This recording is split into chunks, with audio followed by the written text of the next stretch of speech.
এ নিয়ে আলোচনার জন্য এই মুহূর্তে রংপুরে আছেন সহকর্মী নাজমুল ইসলাম নিশাত, তার সঙ্গে যুক্ত হচ্ছেন রংপুরের পরিবার পরিকল্পনা কার্যালয়ের বিভাগীয় পরিচালক দেওয়ান মোর্শেদ কামাল। সরাসরি চলে যাচ্ছে নিশাতের কাছে।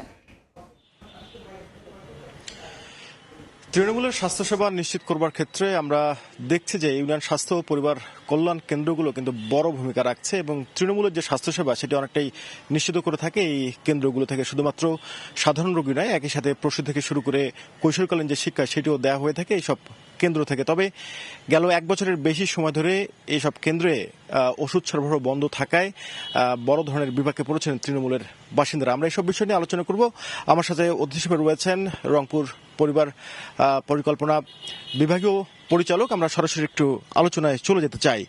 এই যে আপনারা তো বিভিন্ন ধরনের সেবা দিয়ে থাকেন, দীর্ঘ এক বছরের বেশি সময় ওষুধ সরবরাহ বন্ধ, অনেক জায়গায় জনবল সংকট, এক ধরনের বেগ পেতে হচ্ছে কিনা? ধন্যবাদ। পরিবার পরিকল্পনা অধিদপ্তরের মূল কাজ হলো জনসংখ্যা সীমিত রাখা, এটি আপনারা জানেন।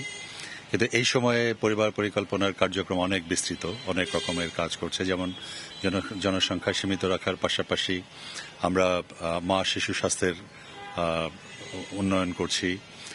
আরও তার সাথে আরেকটি গুরুত্বপূর্ণ কাজ আছে আমাদের, সেটি হলো কৈশোরকালীন প্রজনন স্বাস্থ্যসেবা। তো এই কাজগুলো অনেক বড় কাজ এবং অনেক জটিল ধরনের কাজ। তবে আমরা খুব সাকসেসফুলি করে আসছিলাম।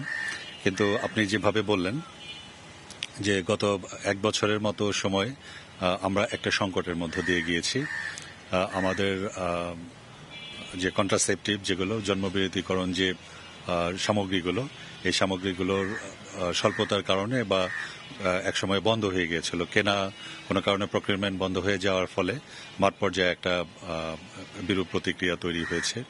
এবং যে কারণে আমাদের যে আপনি যে কথাটি বললেন যে ইউনিয়ন স্বাস্থ্য পরিবার কল্যাণ কেন্দ্র, যাতে প্রত্যেকটা ইউনিয়ন থেকে আমরা যে সেবাগুলো দেই, জন্মবিরতিকরণ এই প্রোডাক্টগুলো রেগুলার না থাকাতে আমরা সেখান থেকে সেই সেবাটি সঠিকভাবে দিতে পারিনি। এবং জন্মবিরতিকরণ যে সামগ্রী, এটার পাশাপাশি আমাদের আরও কিছু জরুরি অত্যাবশ্যকীয় জরুরি সেবা যেখান থেকে দেওয়া হয় সেগুলোর প্রয়োজনীয় ওষুধপত্র আমাদের ছিল না, যে কারণে আমরা মারাত্মকভাবে আমাদের কার্যক্রম ব্যাহত। এখন মূলত আমরা দেখলাম যে মাঠ পর্যায়ে গিয়ে কেন্দ্রগুলোতে যে ওষুধ দেওয়া হতো সেটি বন্ধ রয়েছে। বিশেষ করে প্রসূতি এবং নারী ছাড়াও সাধারণ রোগের ওষুধ দেওয়া হতো। যেহেতু বন্ধ আছে, আপনাদের পক্ষ থেকে কি ধরনের উদ্যোগ নেওয়া হচ্ছে এই আবারও ওষুধ এবং এই কার্যক্রম চালু করার ক্ষেত্রে?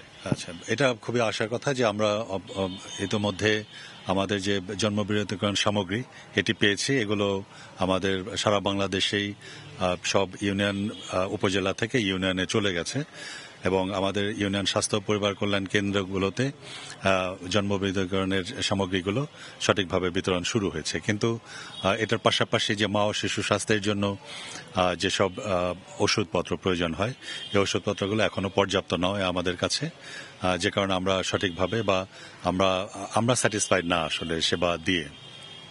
কারণ আপনারা জানেন যে আমাদের সারা দেশে প্রত্যেকটি উপজেলায় একটি করে মডেল ইউনিয়ন স্বাস্থ্য পরিবার কল্যাণ কেন্দ্র আছে, যেখানে গর্ভবতীদের জন্য গর্ভবতীদের প্রসবপূর্ব 4টি সেবা নিশ্চিত করা হচ্ছে। এবং সেখানে আপনারা বলছেন যে ইতিমধ্যে চিঠি চালাচালি হয়েছে এবং দ্রুত সংকট কেটে যাবে। ধন্যবাদ আপনাকে আমাদের সাথে যুক্ত হবার জন্য। আমরা আলোচনা করছিলাম ইউনিয়ন স্বাস্থ্য পরিবার কল্যাণ কেন্দ্রগুলোতে যে সংকট সেটি আসলে কিভাবে কাটিয়ে ওঠা যায়। আমার সাথে অতিথি হিসেবে ছিলেন রংপুর বিভাগীয় পরিবার পরিকল্পনা পরিচালক দেওয়ান মোর্শেদ কামাল। তো সবকিছু মিলিয়ে এই ছিল আমার কাছে আলোচনার বিষয়বস্তু। সরাসরি যুক্ত ছিলাম রংপুরে।